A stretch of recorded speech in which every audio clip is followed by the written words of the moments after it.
Assalamualaikum warahmatullahi wabarakatuh. Waalaikumsalam warahmatullahi wabarakatuh. Segala puji syukur kehadirat Allah Subhanahu wa taala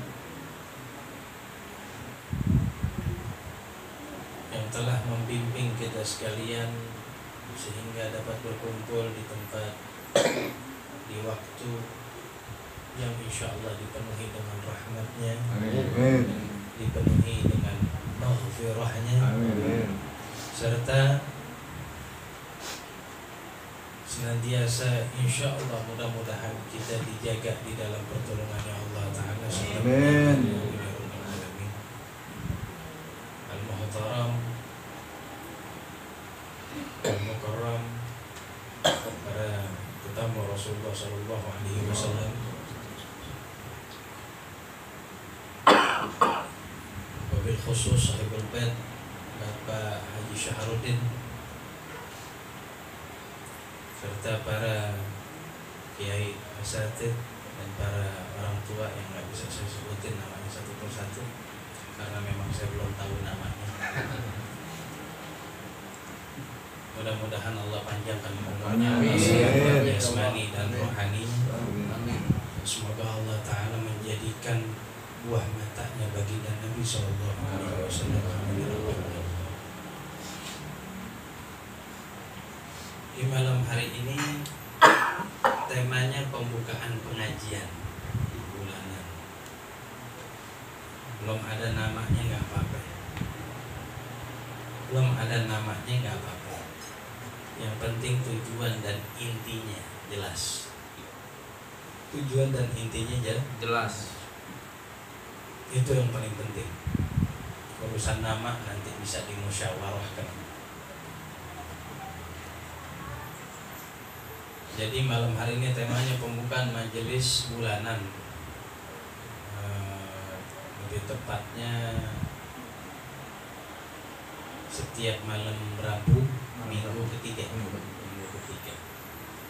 Insya Allah mudah-mudahan kalau Allah tambahin keluasan kita bisa tambah lagi nanti waktu. Jadi hadirin,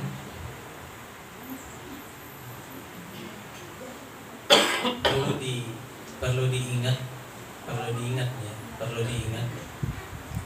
di mana saya duduk di situ pasti bukan ceramah, ngajinya ngaji kitab. Karena waktu saya pulang dari Tarim, dari tempat Habib Omar bin Hafid, insya Allah besok acara beliau ini mulai kegiatan dari hari Sabtu maghrib rohan di Judadol sampai hari Minggu, Seninnya nanti di Istiqlal. Sepulangnya saya dari Yaman, dulu saya ngaji lagi ke Condet, ke Al-Hawi sama Habib Abdul Qadir bin Muhammad Al-Haddad. Saya ngaji sama beliau kasih amanat ke saya. Beliau kasih amanat ke saya. Beliau kasih amanat ke saya, Habib, dimanapun antum duduk, istiqomahin keadaan antum kayak gini terus. Maksudnya apa? Ngajarin orang sesuai dengan apa yang ada di kitab aja. Ajarin kitab ke orang. Yang pertama, memang dulu salaf kita, para tuan-tuan guru kita, wabil khusus di Indonesia, kemanapun, dimanapun ngajinya bawa kitab. Jadi dari situ memang saya punya niatan ngebalikin Jakarta atmosfernya kayak dulu, semaksimal usaha saya aja. Harapannya kayak gitu. Maksudnya atmosfer Jakarta kayak dulu tuh seperti apa? Kayak zamannya Sayyidul Walid, kayak zamannya Habib Ali Kuitang, zamannya Habib Ali Bungur, zamannya Habib Salim bin Jindan, Habib Salim bin Taha Al-Haddad. Semua yang hadir ke pengajian beliau ini disajikan kajian kita, bukan ceramah. Jadinya kita nggak heran kalau ngelihat orang dulu nggak mondok tapi jadi kiai. Ya mondok jadi kiai, tapi orang dulu nih, masya Allah, asal mau ngaji aja, benar tekun jadi kiai. Karena kenapa? Yang pertama itu tadi, ulamanya bukan cuma sekedar ahlul khitabah, ahli fil khitabah, ahlan lil khitabah, bukan. Ulama-ulama dulu ini bukan cuma ahli di dalam ceramah, tapi memang alim-alim, betul alim. Jadi kalau sekarang yang di yang dirame-ramein sekarang ini, rame-rame ini penceramah, betul nggak begitu? Penceramah yang dirame-ramein, sampai dibikin audisi. Kalau dulu nggak ada cerita, orang alim ngedidik orang, ngajarin orang. Masya Allah, ilmunya mantap. Jadi siapapun yang hadir ke pengajian beliau itu dikasih sajiannya daging, dikasih daging, bukan daging maksudnya habis ngaji dikasih makan sama daging, bukan. Isinya tuh daging, nggak ada yang mentah. Makanya nggak heran kalau saya punya nenek, anaknya Habib Salim bin Toha Al-Haddad itu cerita, orang dulu kalau ngaji giro-giro banget. Karena emang jelas yang dikaji. Ya sama jadinya. Anak pondok sama yang nggak pondok sama kalau dulu. Kalau sekarang enggak. Yang mondok aja belum tentu berhasil. Yang mondok nih udah benar-benar mondok, udah 4 tahun, 5 tahun pulang kena pergaulan lagi. Ya Allah. Ketinggalan tuh ilmunya, ceceran di jalan, tumpahan tuh ilmu. Apalagi di zaman era elektronik, eranya elektronik, handphone. Melek mata yang diuber handphone, melek mata yang diuber handphone kalau sekarang. Kalau kita dulu enggak, melek mata suruh mandi subuh, habis mandi kita sholat, kita wirid rapi, itu ngaji.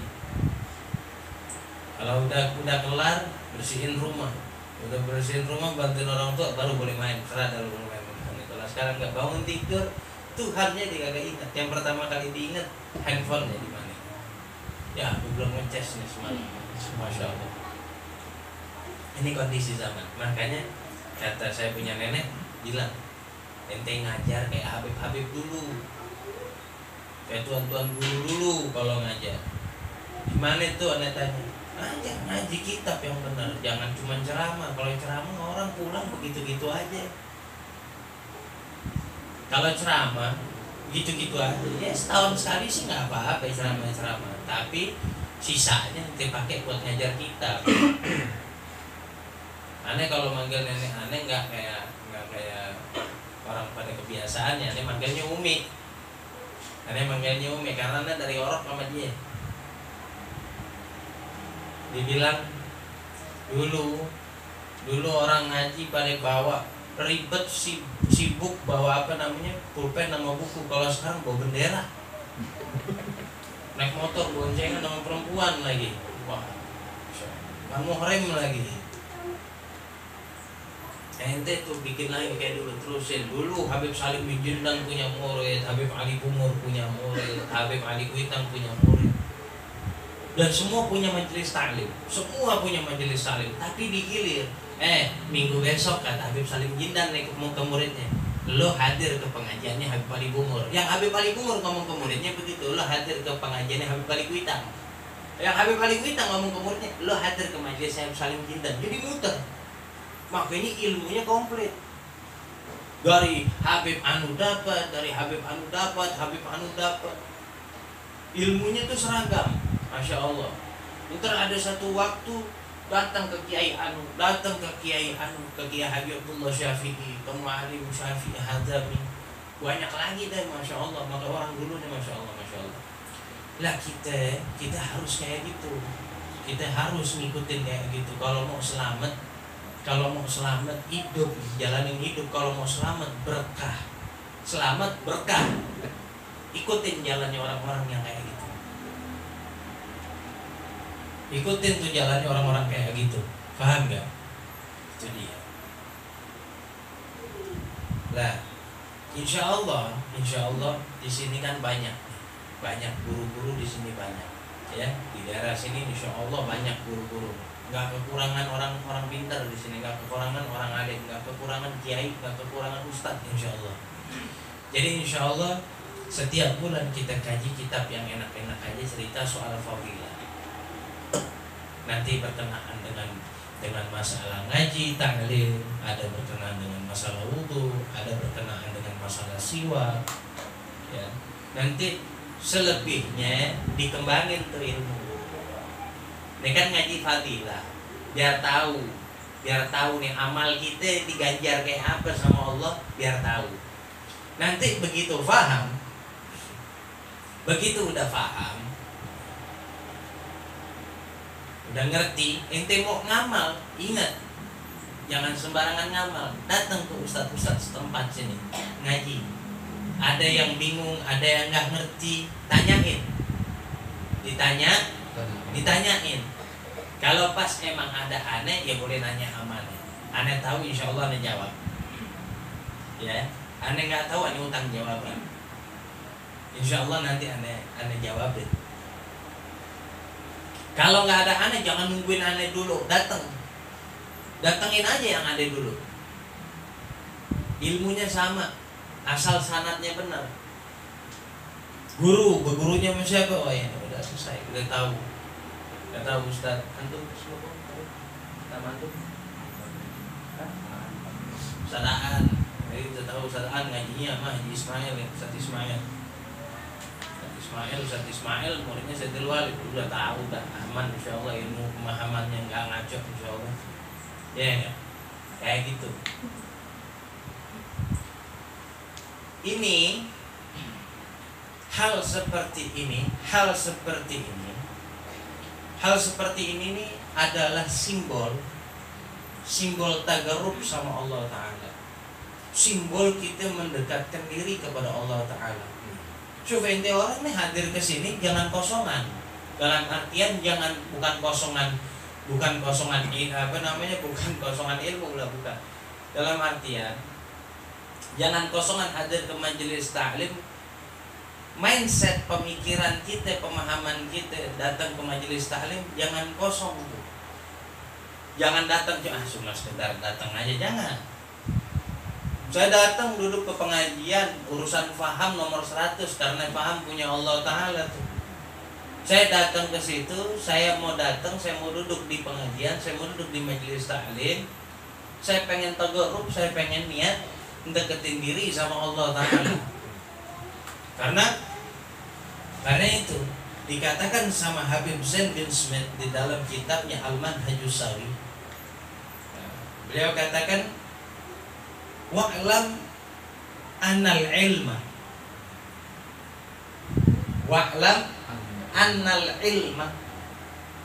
ini saya masih hafal konteksnya. Ketahuilah oleh kamu bahwasanya ilmu, apa itu ilmu? Ai ta'allumahu wa ta'limahu. Maksudnya adalah mempelajarinya serta mengajarinya lagi ke orang. Nah, mempelajari, ngamalin, kemudian diajarin ke orang.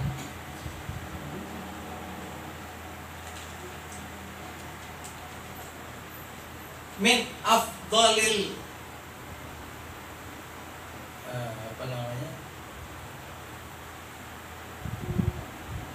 min afdalil a'malil lati yutaqarrabu biha ilallah ta'ala.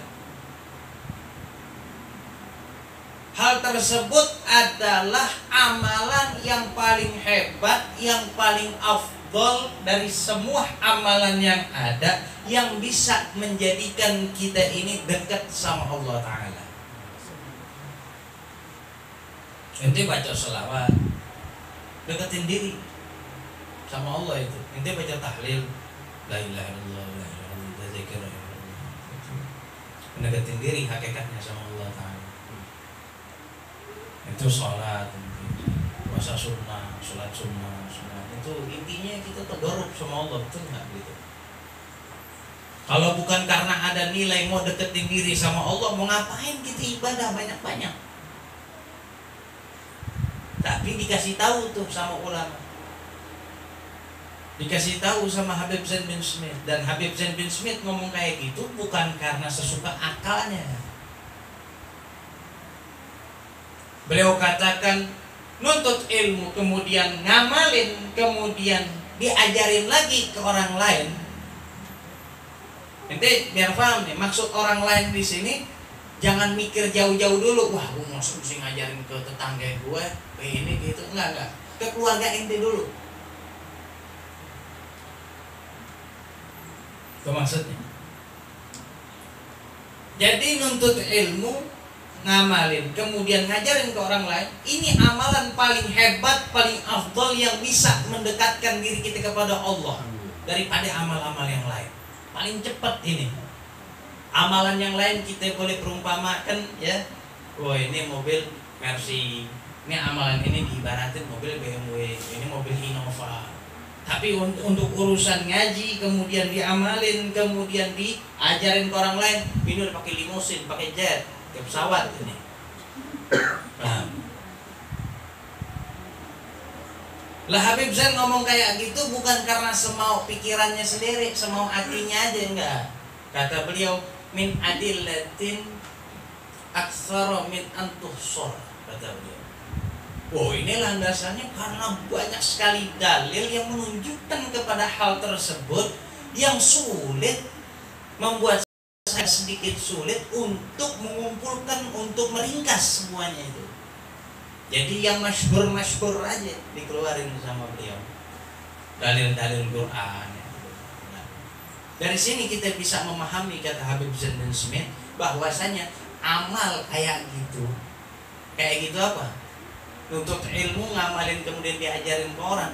Ini amalan yang bisa nyampein kita kepada Allah Ta'ala dengan cara kilat.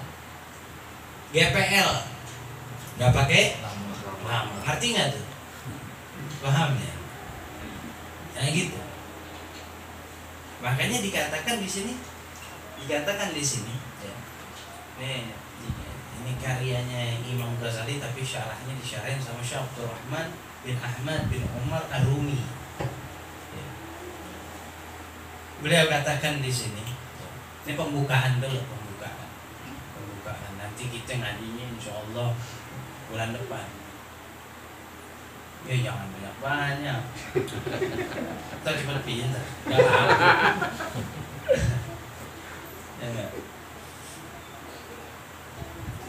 dikatakan di dalam kitab ini, faman arada hubballahi wa taqarraba ilaihi, barang siapa yang kepengen punya minat cinta sama Allah, barang siapa yang memang dia pengen mencintai Allah Ta'ala, dan kemudian dia memiliki hasrat, memiliki keinginan untuk mendekatkan diri kepada Allah Subhanahu wa Ta'ala,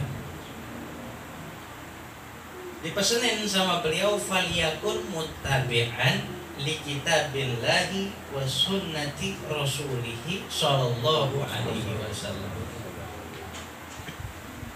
Maka hendaknya bagi dia untuk mengikuti kitabnya Allah Ta'ala, yaitu Al-Quran. Yang kedua, ikutin sunnahnya baginda Nabi Muhammad sallallahu alaihi wasallam.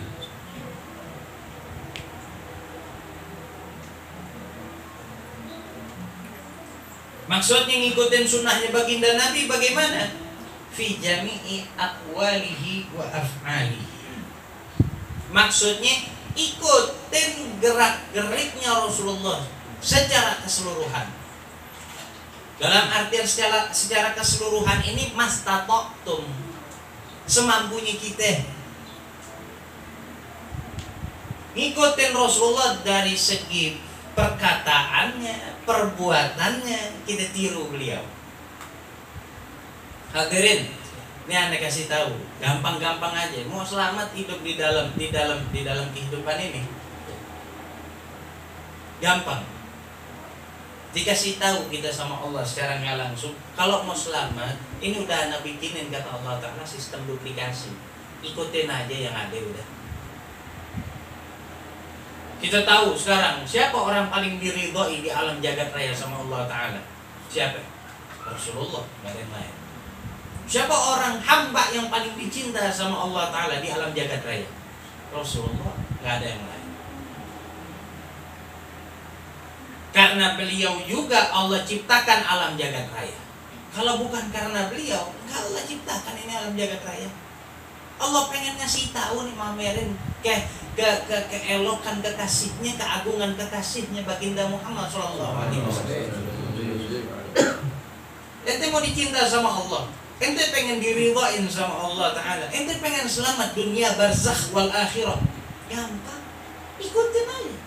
Ikutin manusia yang paling diridhain sama Allah, ikutin manusia yang paling dicinta sama Allah. Gak usah ngikutin yang lain, yang jelas-jelas aja. Kita nggak disuruh bikin jalan sendiri, ikutin aja yang ada, udah jiplak, tiru aja udah, tiru aja. Sistem duplikasi. Apa sistem duplikasi? Menduplikat. Sistem menduplikat. Ada contohnya udah.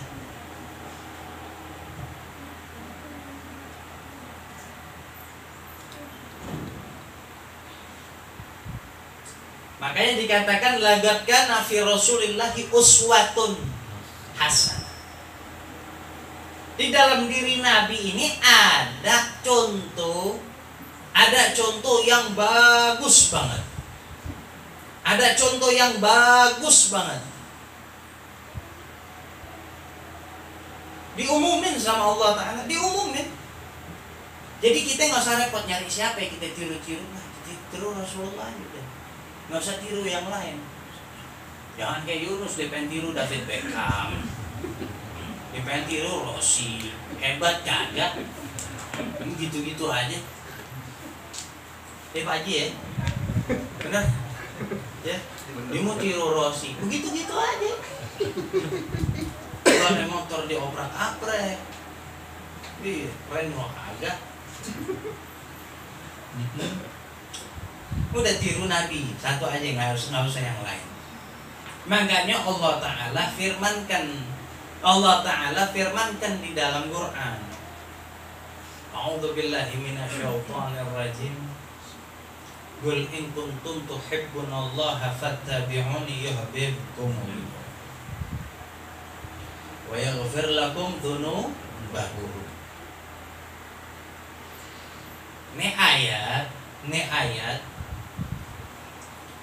Ini ayat turun ada sababun nuzulnya, ada sebabnya, ada perantaranya, ada penyebabnya nih ayat turun.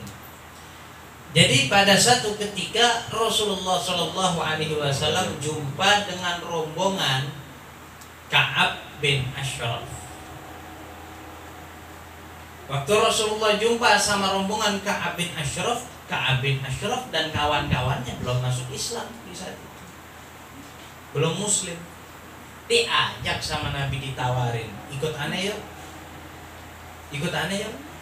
kata Nabi. Kemana? Masuk dalam agama Islam, ikut ajaran Islam. Oh, dijawab apa sama Ka'ab bin Ashraf? Gak usah repot-repot ya Muhammad ngajakin aneh buat nyembahnya, buat masuk Islam. Karena ente tahu nggak kedudukan kita orang ini bagaimana di sisi Allah? Nggak tahu, kata Nabi. Nahnu bimanzilati abnaillah, kata Ka'ab bin Ashraf. Kami ini dari segi kedudukan, kami ini adalah anak-anaknya Allah. Wah, Nabi dengar kayak gitu, diam. Mau jawabin apa nih? Buru-buru tuh Allah Ta'ala suruh turun Jibril, bawain ini ayat. Turun nih ayat. Allah Ta'ala ajarin Rasulullah tuh dalam ayat ini. Qul, katakan ya Muhammad kepada mereka, maksudnya In kuntum tuhibbunallah, kalau ente emang benar cinta sama Allah, ente ngaku kedudukannya dalam kedudukan anak-anaknya Allah ya. Qul in kuntum tuhibbunallah fattabi'uni, ikutin saya, kata Rasulullah. Kalau ente udah ngikutin anak, kata Nabi, yuhibbukumullah, Allah bakal cinta sama ente.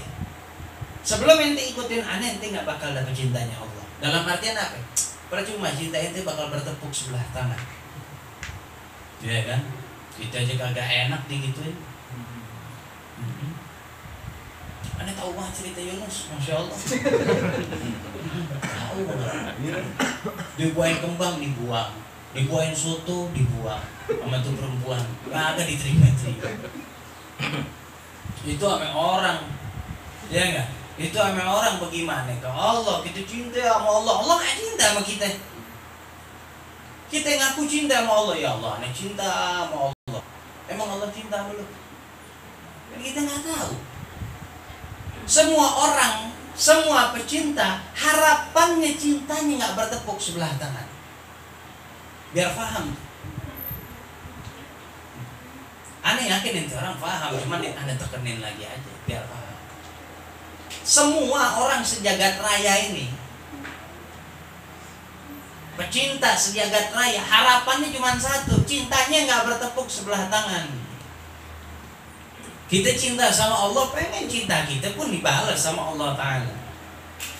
Bagaimana caranya? Dikasih tuh kisi-kisinya sama Allah. Fattabi'uni yuhibbukumullah, ikutin saya, kata Nabi, Allah maka bakal cinta sama ente dari situ. Enggak cuma sampai situ. Wa yaghfir lakum dzunubakum. Serta Allah bakal ngasih ampunannya buat ente, biar dosa-dosa ente itu diampuni.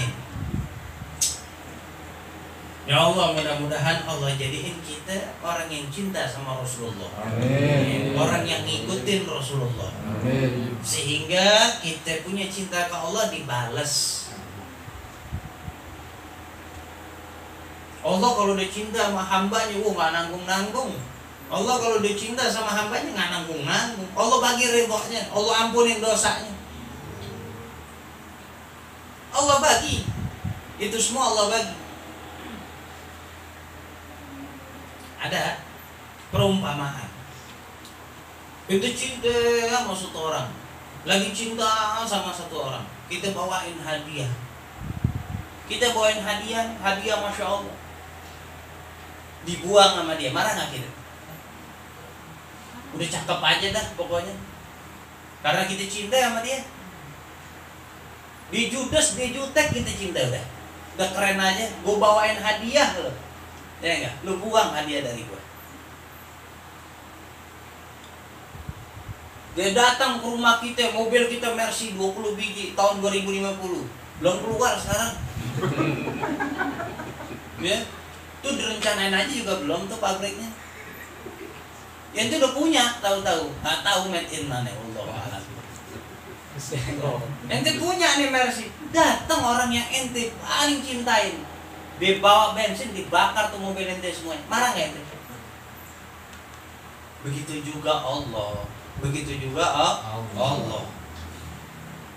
Allah kalau dia cinta sama hambanya, kata Allah Ta'ala, mau hatta dia dosanya dibawa ke sini segede-gede gunung lagi, la ubali, kata Allah Ta'ala, nggak aku pedulikan, kata Allah Ta'ala.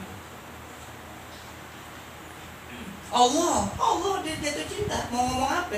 Siapa yang mau nentang? Siapa yang mau protes? Nggak ada yang bisa protes. Nggak ada yang bisa protes kalau Allah udah punya mau. Pokoknya kata Allah, titik, saya cinta sama ini hamba. Mau ngomong apa? Ya Allah, dia pendosa. Hati dia pendosa.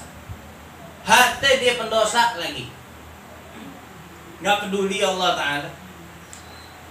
Itu nikmatnya kalau Allah yang jatuh cinta ke kita. Kalau Allah ngasih cintanya ke kita, itu nikmatnya. Kita cinta sama perempuan, kita nikahin dia, dia cinta sama kita, kita sakit dia rawatin.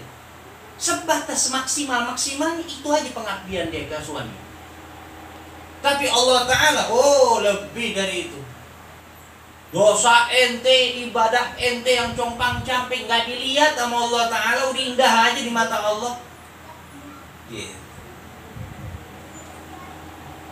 Kuncinya cuma satu, ikutin baginda Nabi, nggak ada yang lain. Ikutin baginda Nabi, dan nggak ada yang lain. Ini zaman udah edan, dunia udah hancur. Fitnah udah merajalela di mana-mana. Gerbang pintunya Dajjal udah mulai kebuka dikit-dikit. Iya. Mau selamat gampang, ikutin Nabi udah. Gak usah yang lain. Dekat-dekat sama Nabi di zaman kayak gini. Banyak-banyak baca sholawat. Banyak-banyak duduk di pengajian. Selamat insya Allah udah. Udah selamat insya Allah. Makanya dikatakan, ini saking mulianya loh. Saking mulianya kita cinta sama Rasulullah, ngikutin Rasulullah. Saking mulia. Ente di rumah ente dikatakan sama Mbah Maimun Zubair. Ente di rumah ente kalau ada pengajian di rumah ente, walaupun isi serumah itu bukan ada golongan ulama. Orang biasa-biasa aja, tapi pasti keturunan suatu saat ada yang jadi ulama itu. Ini ilmu, kata Mbak Mun, ilmu hisab. Ini ada ilmu jatuhnya apa yang ngomongnya? Walhasil ada ilmu yang kurang bisa dipahamin sama orang pada umumnya. Tapi ini ente percaya nggak percaya, ini bakal terjadi, kata Mbak. Di rumah ente ada pengajian aja, suatu saat anak ente atau cucu ente atau cicit ente ada yang jadi ulama pasti. Saking barokahnya tuh. Saking barokahnya.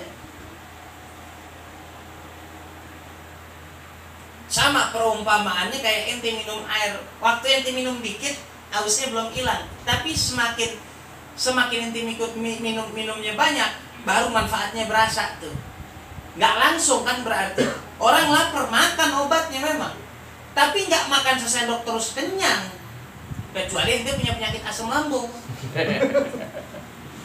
Kalau punya penyakit asam lambung lagi kencang-kencangnya tuh perut, makan sesendok juga kayak makan 2 piring. Intinya kayak gitu. Orang lapar obatnya makan, cuman nggak sekali makan sesendok langsung kenyang. Orang ngikutin Rasulullah kayak nggak ada berasa tuh efeknya. Kayak nggak ngefek gitu, kayak biasa-biasa aja, cuma sekedar kayak kelihatan baik aja gitu, ngumpul kayak gini, pakai pakaian rapi, pakai pakaian koko, pakai sarung, pakai kopiah, agak soleh-soleh dikit ya. Kelihatan kayak orang soleh gitu. Nggak begitu. Efeknya nanti ke keluarga ente nanti. Makanya kata Sayyidina Ali bin Abi Thalib, jannibu mautakum min madafinihim jarasu. Fa inna jaru salih yanfa'uka fi dunya kama yanfa'uka fil akhir. Kata Sayyidina Ali, hati-hati.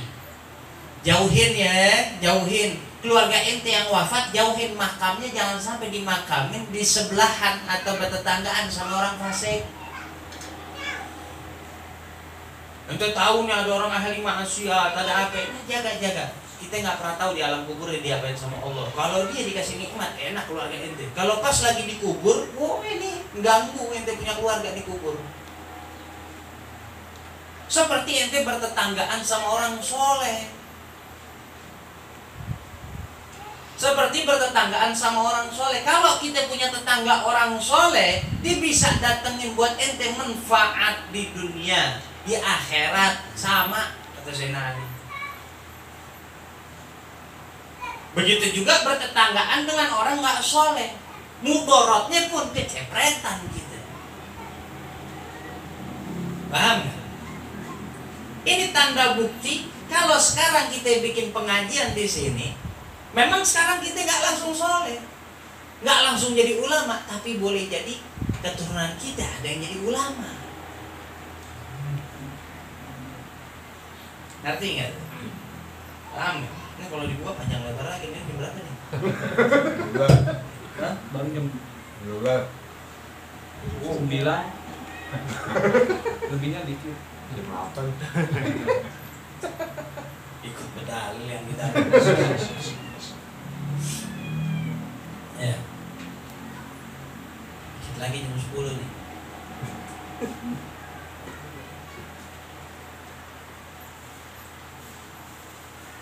Ente pada baca suratul kahfi kan? Kalau aneh nanya pernah baca suratul kahfi nggak ajib bener. Seakan-akan aneh ngomong itu kan baca cuma sekali-sekali doang. Ente baca suratul kahfi kan? Baca suratul kahfi, di situ diceritakan waktu Nabi Allah Khidir alaihi salam, jalan sama Nabi Musa. Ya.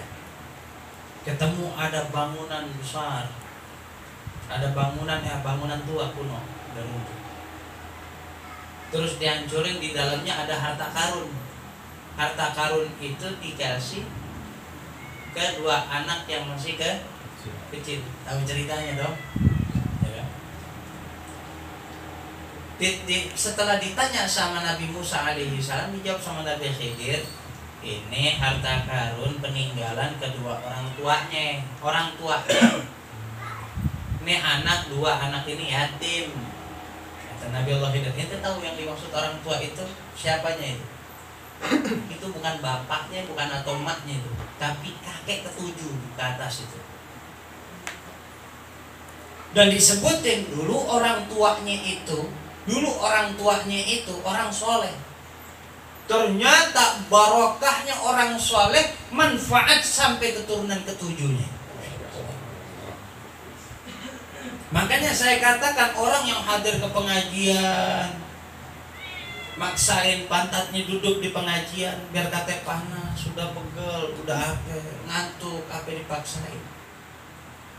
Itu tanda dia punya sayang sama keluarganya. Tanda cinta dia itu sama keluarga. Karena solehnya dia, rapinya dia, dekatnya dia sama Allah, manfaatnya bisa ngalir sampai keturunan ketujuh nanti. Makanya kayaknya di situ ilmu yang disampaikan Mbah Maimun Zubair tadi. Rumah kita ada pengajian, nggak kita, anak kita, nggak anak kita, cucu kita, nggak cucu kita, pasti ada yang jadi ulama besok. Mudah-mudahan Allah jadikan hal itu jatuh kepada kehidupan kita. Amin. Pak, ngerti nggak? Lah kembali ke laptop. Intinya tadi apa? Kalau mau selamat ngikutin Nabi. Mau ngikutin Nabi, mau ngikutin Al-Quran, nggak bisa begitu aja. Baca Quran, baca artinya langsung kita ikutin, nggak bisa. Ngamalin kandungan Quran mesti nyontek dari Nabi. Mau ngikutin Nabi, contek pewarisnya Nabi, para ulama. Makanya kalau jauh dari ulama, jauh dari jalan selamat. Jauh dari ulama, jauh dari jalan selamat. Jauh dari ulama, dusta cintanya ke Nabi. Orang kalau cinta Nabi pasti cinta ulama, pasti cinta fuqara wal masakin. Paham nggak? Ceritanya kayak gitu. Mudah-mudahan Allah jadiin kita orang-orang yang cinta sama Allah Ta'ala. Amin. Hissan wal ma'na, zahir dan batin. Allah jadiin kita orang yang cinta sama baginda Nabi Sallallahu Alaihi Wasallam. Orang yang cinta dengan pewarisnya para nabi. Mudah-mudahan Allah jadiin kita masuk ke dalam golongan orang-orang soleh. Amin. Kita dan keluarga kita serta orang-orang yang kita cintai. Mudah-mudahan Allah berkahkan hidup kita. Amin. Allah berkahkan hidup orang-orang yang tinggal di sekeliling kita. Amin. Mudah-mudahan Allah pun berkahkan orang-orang yang kita cintai, sahabat-sahabat kita. Dan semoga Allah Ta'ala melimpahkan kesehatan jasmani dan rohani kepada kita. Dan semoga Allah Ta'ala mengikat kita punya hati dengan hatinya baginda Nabi Sallallahu Alaihi Wasallam. Rabbana taqabbal minna innaka antas samiul alim. Fatub alaina innaka antat tawwabur rahim. Rabbana atina fid dunya hasanatan wa fil akhirati hasanatan wa qina adzabannar. Wabillahi taufiq wal hidayah. Wassalamualaikum warahmatullahi wabarakatuh. Alhamdulillah.